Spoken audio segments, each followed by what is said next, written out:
Hi, my name is Laree here at Valerie's house in Southwest Florida. Today I'm going to be describing our grief timeline activity. To start this activity, we're going to be using roads.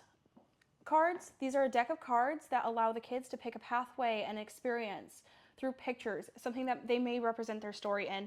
This specific deck here was created by Gali Salpeter, a therapist and researcher in the field of mental health. I'll show you a few examples of these cards before we continue. So you just have their pathways, and you can see them here, and they all look completely different. Something might speak out to a kid, and they can tell their story through these cards. This deck has 67 different versions of cards, and it has plenty of opportunity for the kids to find something that relates to them.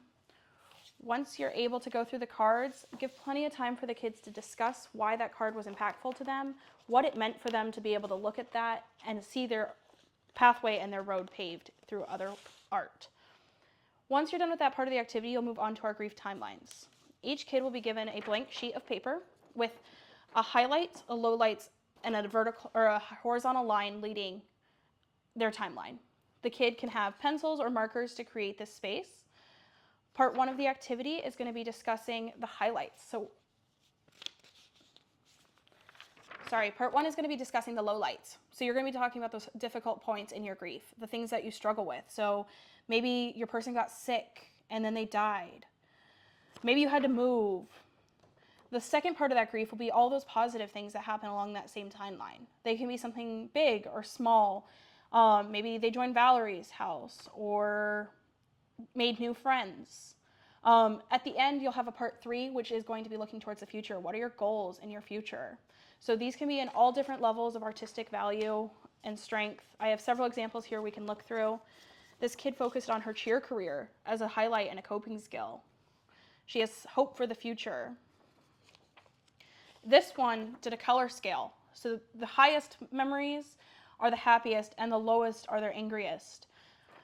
Every color in the bubbles between represent different things, and they're some of them are two feelings, some of them are just one, and then they have goals for their future as well.